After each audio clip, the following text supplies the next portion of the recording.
هي الحلقات تحفظني بآيات من القرآن، هي الحلقات تملأني بحب المصطفى العدنان، هي الحلقات تحفظني اعوذ باللہ من الشیطان الرجیم، بسم اللہ الرحمن الرحیم۔ ناظرین کرام السلام علیکم ورحمۃ اللہ وبرکاتہ۔ انشاءاللہ تبارک و تعالی آج ہم لوگ پڑھیں گے الترکیب کا سبق نمبر 10، جملہ فعلیہ کے قواعد۔ اب تک جو ہے وہ اس سلسلے میں ہم لوگ تقریباً جو ہے وہ 2 ویڈیو جو ہے وہ بنا چکے ہیں اور باقاعدہ طور پر 2 قاعدے جو ہے وہ پڑھ چکے ہیں۔ آج ہم لوگ قاعدہ نمبر 3 پڑھیں گے اور ہمارے جو ہے یہ تیسری جو ہے وہ ویڈیو ہوگی۔ دیکھتے ہیں کہ قاعدہ نمبر 3 کیا ہے۔ بس یہ یوں سمجھ لیں کہ اسی کو ہم لوگ آگے لے کر چل رہے ہیں۔ بس اس کو قاعدہ نمبر 3 کا ہم نے نام دے دیا ہے۔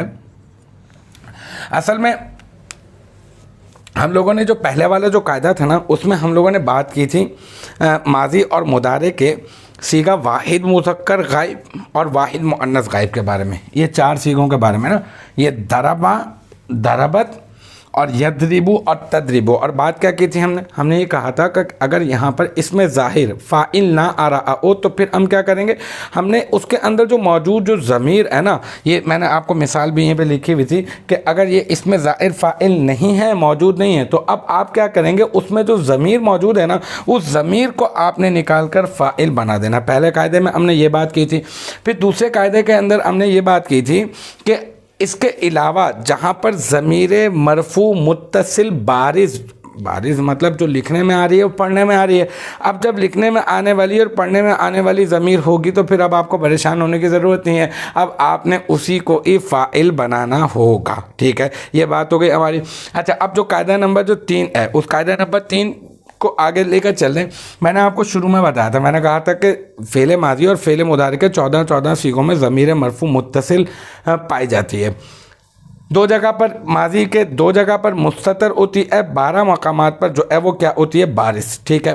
اچھا، مضارع کے 9 مقامات پر جو ہے وہ بارز ہوتی ہے اور 5 مقامات پر جو ہے نا وہ مستتر ہوتی ہے۔ ان 5 مقامات میں سے 2 مقامات پر تو ہم لوگ قاعدہ نمبر پہلے جو قاعدہ نمبر 1 تھا اس پر ہی بات کر چکے تھے، باقی بچے 3 مقامات۔ کون کون سے؟ ایک تو تضریب واحد مذکر حاضر، اور ایک اضرب واحد متکلم، اور ایک نضرب تثنیہ متکلم۔ ان میں بھی ضمیر مرفوع متصل مستتر ہوتی ہے، اور یہ یضرب اور تضرب، ان میں بھی ضمیر مرفوع متصل مستتر ہوتی ہے۔ تو آپ نے اس کو علیحدہ کیوں کیا، اس کی کیٹیگری علیحدہ کیوں کی؟ بات یہ ہے کہ اس کو اس وجہ سے ملا دیا اس کے ساتھ کہ یہاں پر اس میں ظاہر بھی فاعل آ سکتا ہے اور ضمیر کو بھی فاعل بنایا جا سکتا ہے، لیکن یہ صیغہ واحد مذکر حاضر اور صیغہ واحد متکلم اور صیغہ تثنیہ و جمع متکلم، یہاں پر آپ کو لازمی طور پر آپ کو ضمیر مستتر، جو ضمیر مرفوع متصل مستتر ہے، اسی کو ہی فاعل بنانا ہوگا۔ آپ اس میں ظاہر فاعل نہیں بنا سکتے۔ مثال کے طور پر جیسے کہ تضرب، اب تضرب ہے تو نے مارا، تو اب یہاں پر اس میں ظاہر کو فاعل نہیں بنائیں گے، بلکہ اس میں جو انتا ضمیر ہے نا اسی کو ہی فاعل بنانا ہوگا۔ اسی طرح سے اضرب میں انا ضمیر موجود ہوتی ہے، تو اضرب میں بھی آپ جو ہے وہ اس میں ظاہر فاعل نہیں بنا سکتے، آپ کو اسی ضمیر کو لازمی طور پر آپ کو جو ہے وہ فاعل بنانا ہوگا۔ اسی طرح سے نضرب میں نحنو ضمیر ہے، اور نحنو کو آپ نے لازمی طور پر یہاں پر فاعل بنانا ہوگا۔ تو بس قاعدہ نمبر 3 یہی ہے۔ کیا؟ ان 3 صیغوں کے بارے میں ہے فعل مضارع کے، یہ 3 صیغے ایسے ہیں، ایک واحد مذکر حاضر اور ایک واحد متکلم اور ایک تثنیہ و جمع متکلم۔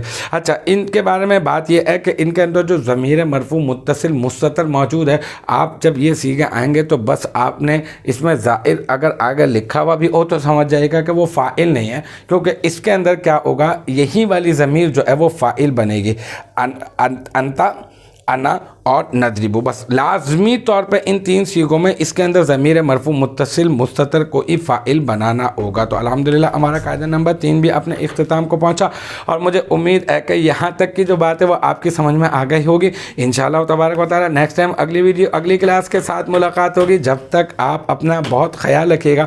وآخر دعوانا ان الحمدللہ رب العالمین۔